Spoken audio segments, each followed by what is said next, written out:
எங்க அக்கால மஞ்சு மாத மேல ஏத்திட்டு உடனே அப்படியே என்ன கூட்டி மேல ஏத்திட்டு டெஸ்ட் பாக்குறீடா ஒன்னே ஒண்ணுதான் வேற எதுவும் கிடையாது. ஆர்டர் போட்டு கொடுக்குறேன்.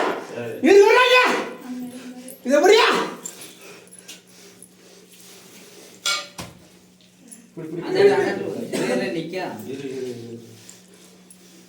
பூச்சிக்கார கூப்பிடுறா